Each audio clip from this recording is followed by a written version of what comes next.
Good evening, ladies and gentlemen, and welcome back to the channel. If you're new, my name is Lee, aka Rollin Thunder, and in today's video we're going to be talking about updates on the 1098 and Karma and how good she is. So sit back, relax, grab a cup of tea, and let us get into the video.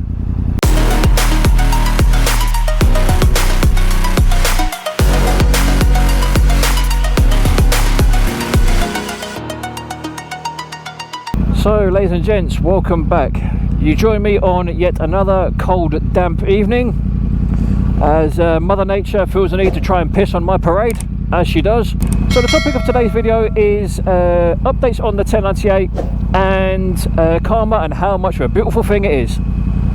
I will start kicking off with the updates on the 1098, and if you haven't already seen the videos, I will put a link in the description or in the card above so you guys can go and check out how we got to this point in time. I've had an ongoing brake issue with the 1098.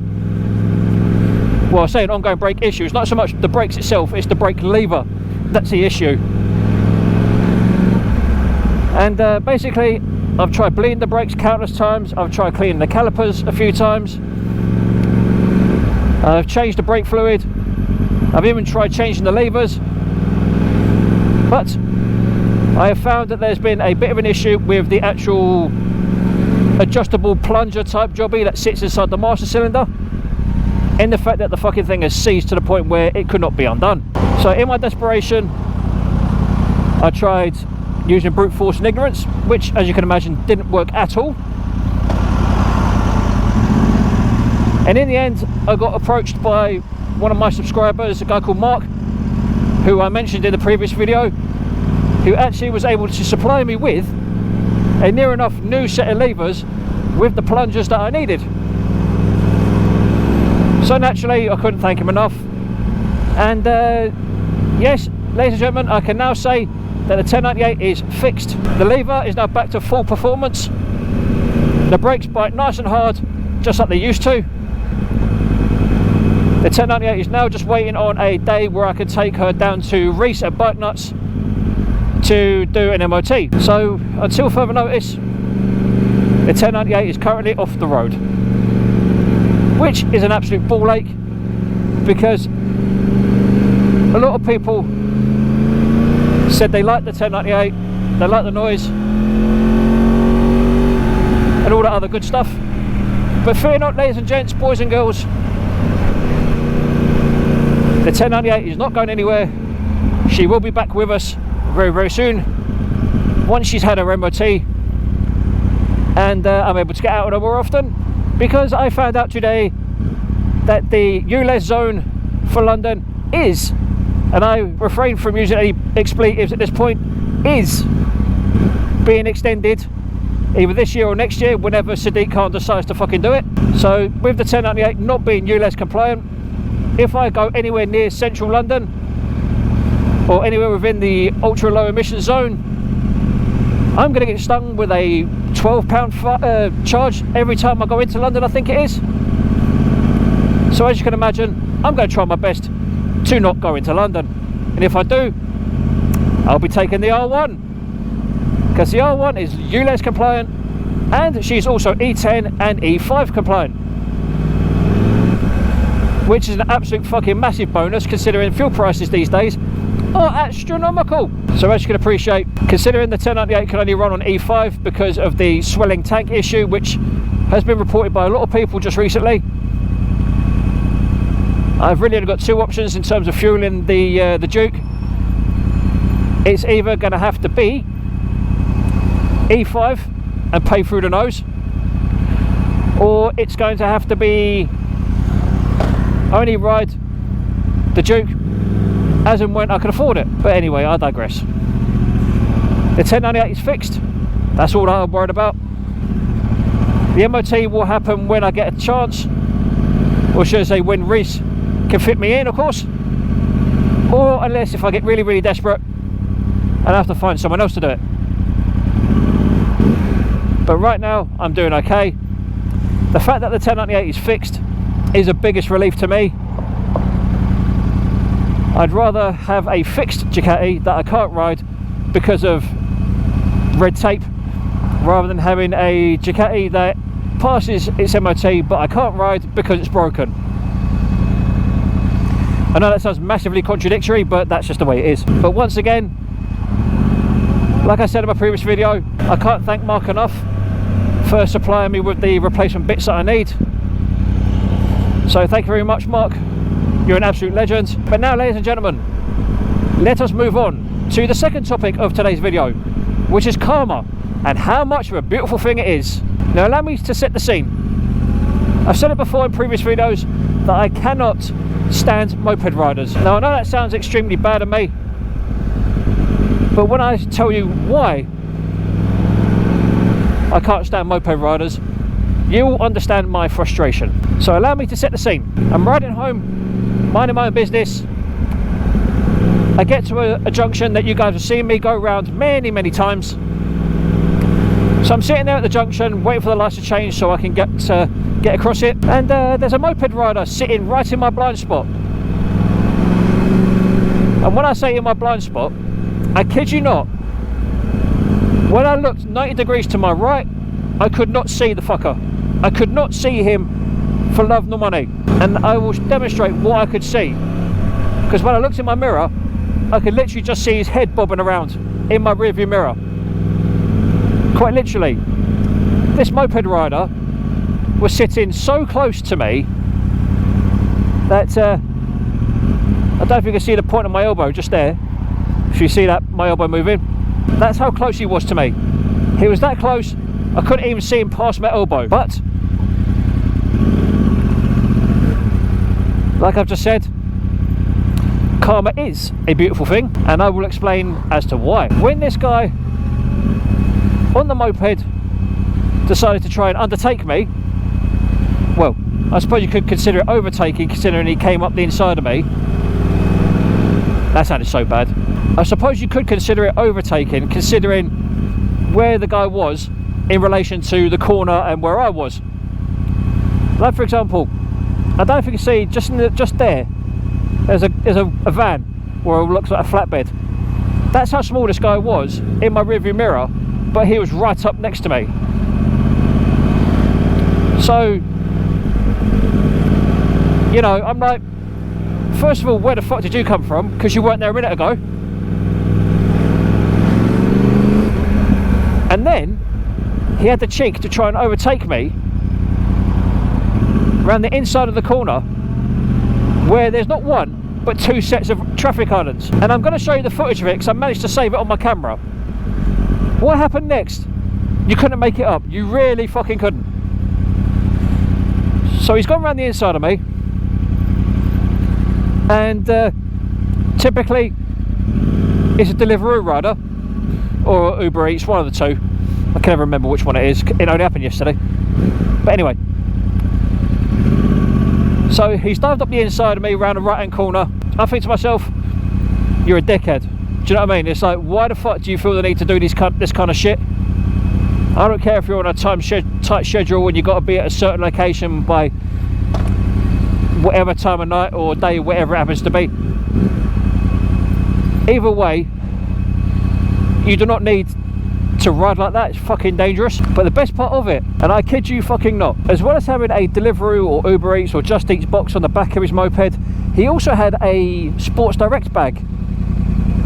What I can only assume was either between his knees or hanging off one of the handlebars. And like the footage will show, he went round this corner and the bag broke. And initially I thought he'd gone around the corner in such a bad way that he had actually, you know, hit the curb. I legitimately thought he'd hit the curb, but no, he hadn't. What actually happened was, this bag was full of kitchen utensils, and I mean things like saucepans, frying pans, pots and pans. And I kid you not, the bag broke and it scattered all this crap all over the road. And this is why I'm saying karma is such a beautiful thing, because if you act like a fucking idiot on the road, oh, I've got a bang. doing shit like he did to me, then you deserve everything that comes your way. Do you know what I mean? Little things like bags breaking, or you end up getting a punch up because you're acting like an absolute cunt on the road. That sort of shit you deserve to happen to you. And I know people are going to say, oh Lee, you're being so harsh, that's rude of you to say that, but you know, I'm not being funny. Ladies and gentlemen, the amount of shit that I have to put up with moped riders on the way to work, on the way from work, when I go out with my mates, when I go visit my parents, when I just go out for a ride just to, you know, clear my head. You know, one of those therapeutic, I want to ride on my own, do what I want kind of rides. I always, and I mean fucking always, manage to attract fucking moped riders. And there's one now. None of my business, this fucking dickhead wants to come up the outside of me. Fuck off, bruv. And now it's behind me. There's fucking no need for it, there really ain't. So this soppy bitch, why the fuck are you jumping the lights for, you cunt? Oh wait, you're on a push bike, you can do whatever the fuck you want. Clearly. But you know what I mean? It's like, it's only a matter of time before karma catches you up, do you know what I mean? And I don't ride like an arsehole. I don't, you know, filter on the wrong side of the road, or, you know, cause accidents, or, you know, general antisocial behaviour. I mean, yeah, okay, my bike's allowed and stuff like that, but I'm not going out of my way to make someone's day more miserable than my own. Do you know what I mean? I've never been like that. I don't know what's happened here. It looks like someone's hit someone up the arse. But it just drives me fucking mad. And I do apologise if the audio's a bit shit, ladies and gents. I am having to ride with my visor open, as you can appreciate. It's still dark at 6 o'clock in the evening. Ideally, I'd love to be able to ride with my visor down. But, me being me, I don't ride with a clear visor. I always ride with a tinted visor. Don't ask me why, it's just something I've always done. It's just me, do you know what I mean? Bad habits and all that. Let's give that lens a wipe. There you go, hopefully you can see me now. But yeah, this guy on this moped that decided to dive up the inside of me round the right hand corner. Had I not had the presence of mind of him being there just as I went to go around the corner, he could have and quite possibly would have hit me. But like I say, thankfully with the presence of mind, I saw him in my mirror. I then saw him pull alongside me. Excuse me. I then saw him pull alongside me as we went round the corner, and that's when his Sports Direct bag decided to blow up. So I did the customary ha dickhead sort of thing, and then I had a little bit of a rant over it, which I will also insert into the video right about now.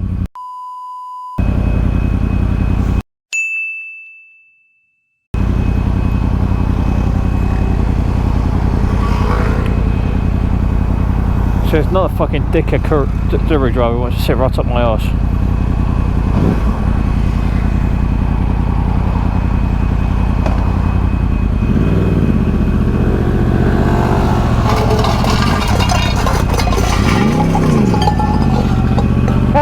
Dickhead! That'll fucking teach you for trying to undertake me, wouldn't it, you fat cunt? Meanwhile. So as you can see, ladies and gents, from that little bit of footage I just inserted into the video, that just goes to show how beautiful karma can be at the right occasions. I mean, naturally, you know, if I do something stupid, I expect karma to come and bite me in the arse at some point. But when other people do it to you, it's like, yeah, do you know what, I fucking hope karma gets you, you cunt. And I do apologise about the swearing, ladies and gents, but when I've got something that passionate to talk about, oh, excuse me, you know, I have to voice my opinion. And it just drives me fucking nuts that people on mopeds and push bikes and whatever else can get away with so much shit and not get penalised for it. And I know everyone has to start somewhere when it comes to riding. And don't get me wrong, I understand that. And I appreciate that everyone has to go through being a learner, learning the rules of the roads, learning their roadcraft and stuff like that. I get that, I really do. But what really, fucking really grinds my gears is when you get learners who literally pass their CBT, what, maybe a couple of weeks earlier or whatever, and they literally ride around like they're the next fucking Valentino Rossi or the next Jonathan Ray or the next fucking Kevin Schwantz or Mick Doohan or whatever. It's like, bruv, or cis, whatever, men, women, boys, girls, whatever. You are not, and I repeat this, you are not the next Valentino Rossi. You are not the next fucking James Townsend or Troy Bayliss or Toprak Razgatlioglu. You are not any of those people. You do not have the skill set to ride a sports bike or a moped to its fullest potential.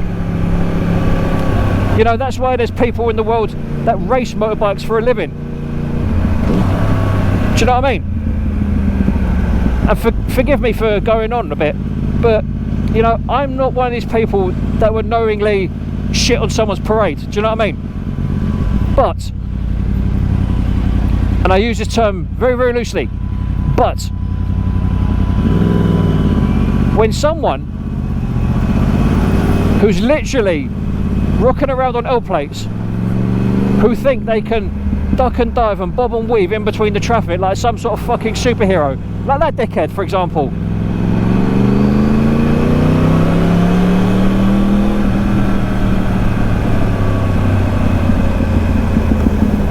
You know, it's fucking arseholes like that that give the rest of us a bad name. And again, I'm going to use this term very, very loosely. I do not fucking care whether you ride a 125, a 50, a 70, a 250, a 300, whatever. If you're on L plates, or if you ride like this dickhead in front of me, if you ride like this twat here, KM20YBH, if you ride like him, then you fucking deserve to crash. You deserve to come off. You deserve to get hurt. Because there's absolutely no fucking reason for it. It's like, you know, it's better to get somewhere late than not at all. Do you know what I mean? And there's absolutely no reason to ride the way that he's doing, or the way that he was riding back there, should I say. Do you know what I mean? It's just not necessary.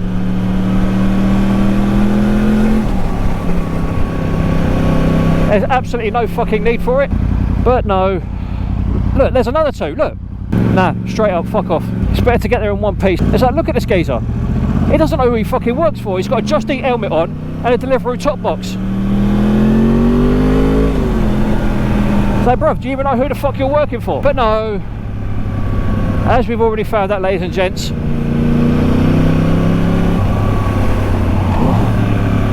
these types of moped riders either don't know what they're doing, don't know where they're going, or both. And that is why karma is such a wonderful thing, and it will catch up with them sooner or later. It's only a matter of time before someone either takes them out, or they crash, or they get arrested for some stupid manoeuvre that they've pulled. And when that day happens, I hope they've got a good lawyer, and I hope they've got good insurance. Because the way these people ride, they're going to fucking need it. And I know that sounds massively defeatist, but it's the truth. And I am not one of those people. I know where the fuck I'm going. I know what the fuck I want to do and where I want to go. And if you don't know where you're going, then I suggest you get yourself a fucking sat-nav or a compass. But anyway, ladies and gentlemen, as always, thank you for your continued support. It has been amazing over the last year or so. Thank you for all the likes, comments and subscribers that I've gained. And even thank you to the ones that I've lost. Because without you coming and going, it helps me know what content is good, what content is bad, and how to improve. So as a whole, ladies and gentlemen, thank you very, very much for your continued support and love for the channel. Keep subscribing, keep commenting.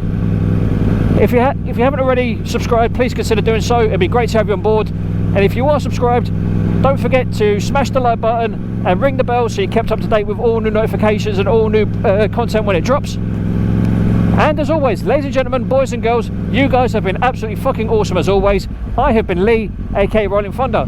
So look after yourselves, look after each other. Stay safe on the road, be careful of COVID-19, be safe, be happy, and as always, ladies and gentlemen, boys and girls, adios!